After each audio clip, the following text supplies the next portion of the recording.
Welcome to Update 237, or otherwise known as the day the Epic Game Store broke Payday 2. I'm sure you've seen the videos, the memes, the outrage on Steam. What the hell is going on?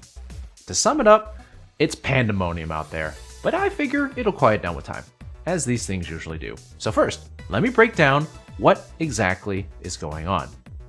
So as you can see here in this blog post, the goal of Update 237 is to add crossplay to Payday 2 between Steam and the Epic Game Store. Now, on the surface, doesn't seem like much, but let me break it down a bit more. After more than 10 years, Payday 2 will finally spread its wings and soar to a new PC platform. Well, first off, I think calling the Epic Game Store a PC platform is a bit of a joke, if you ask me.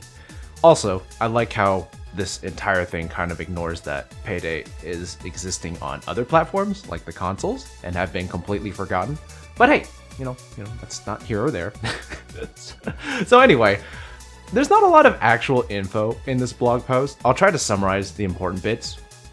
First off, Payday 2 is now available on the Epic Game Store, and currently at the time of making this video, it is actually free for everybody to claim, and the DLC will be on sale.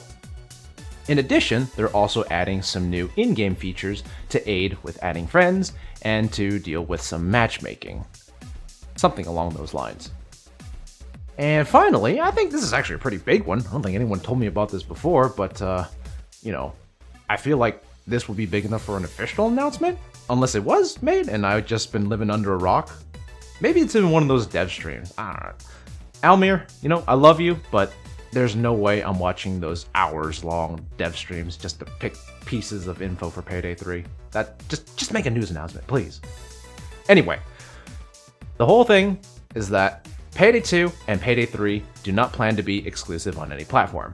Now, whether or not Overkill holds their word on that will remain to be seen. But this is great news, at least for me, because I didn't know about this. So that's essentially all the important information in this blog post, and there's also a bunch of PR fluff about how the game won't be impacted by the crossplay, and that they're keeping quality as their main goal. But, yeah, I don't think that quite is how it panned out. Now we get to the controversy. Let's just say that when this update happened, everything broke. I wasn't around for day one of the fallout to see what happened, but in summary, matchmaking broke, you couldn't find or play games, inviting your friends was nearly impossible, side jobs and items and various progression systems were all either gone or reset. For example, Copycat, being a perk deck that necessitated the completion of side jobs, a lot of people lost the whole perk deck, among other various complaints that I cannot attest to myself. But allegedly, everything was broken. One of my friends said he even watched the dev stream and saw that whoever was playing couldn't even buy a contract. It was pretty bad. On top of all that, there was even the sad news that Overkill will not be supporting Linux anymore and that Linux users will be unable to matchmake in the game going forward. Actually, let me see if I can find that. Yeah, right here. Note that Linux users will not be able to receive this update and they will not be able to play matchmaking in the future. Pretty sad.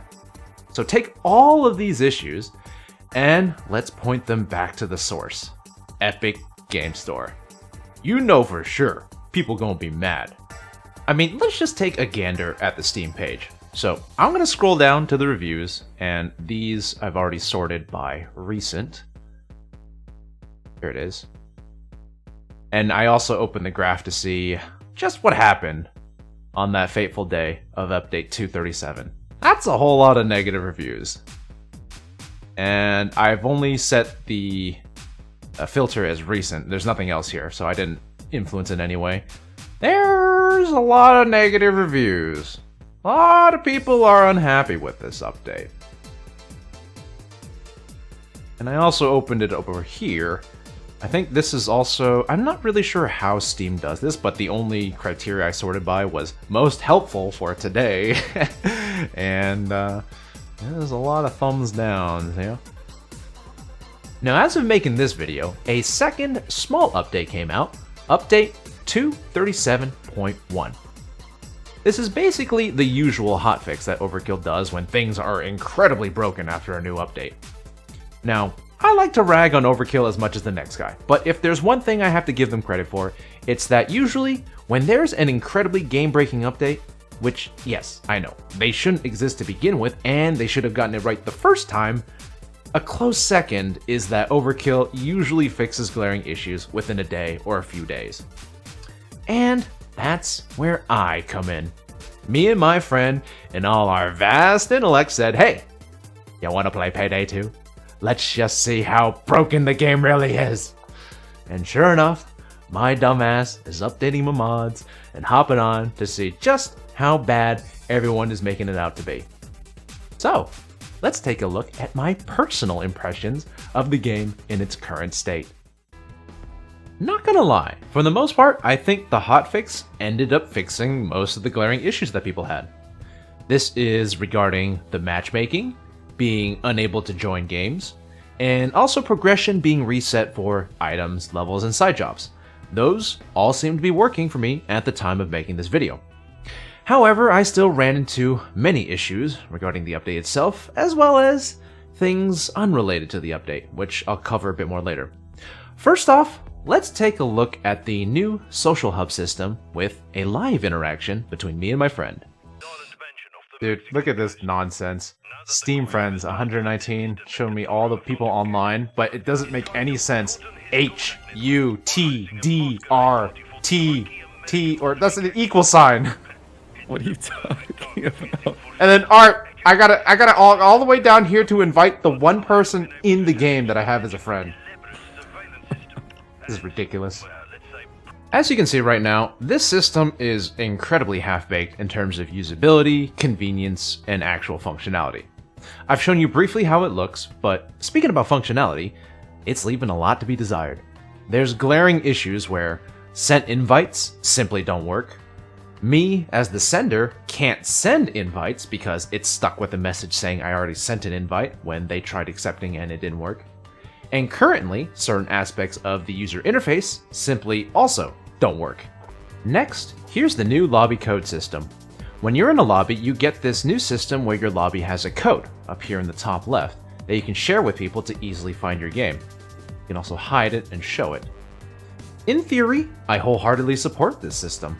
It worked very well in Monster Hunter, and it's a fairly intuitive system where people you aren't friends with can play together and you can have big sessions with lots of people. Unfortunately, Payday isn't inherently a game that could actually make full use of this, but should the new code system actually work, I can totally see it as a great way for, say, streamers to play with viewers without having to manually add them every time.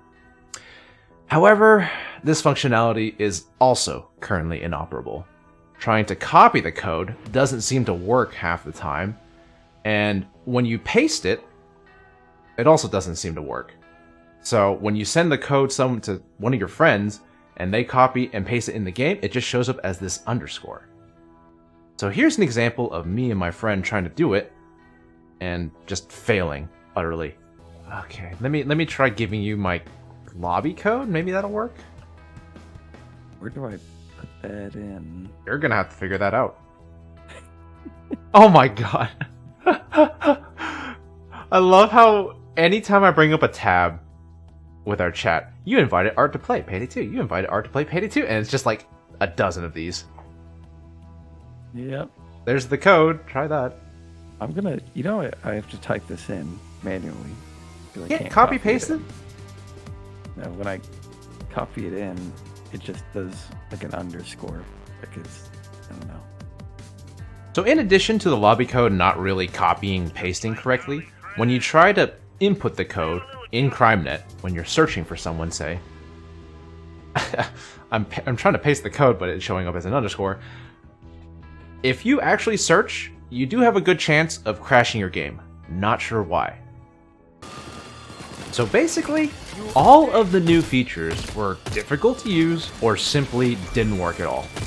Now, it's a bit late to mention this, but we had to get rid of most, I say we, me and my friend, we had to get rid of most, if not all of our mods, just to get the game to run. So, mods are not what's causing the issues with these new features.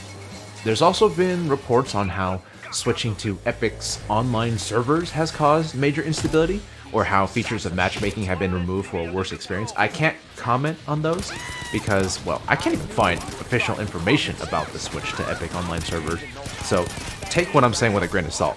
But what I can say is this.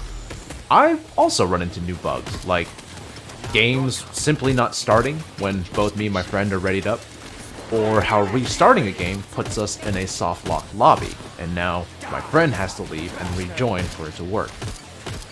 Really, the biggest issue for me is that it's not even this whole update.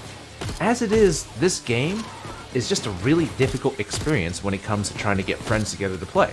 There's connection issues, me and my friend constantly load into black screens that we can't seem to fix. All these issues are just inherent to Payday 2, not just the Epic Game Store update. So what do I think of this whole ordeal? Yeah, you know, the Epic Game Store crossplay update could have been handled better, for sure. But honestly, it's just a snowball that caused the avalanche. The game has a lot of persistent issues that always show up, and each time, it just gets band-aid patches. I mean, I sure hope Payday 3 proves to be different, but who knows.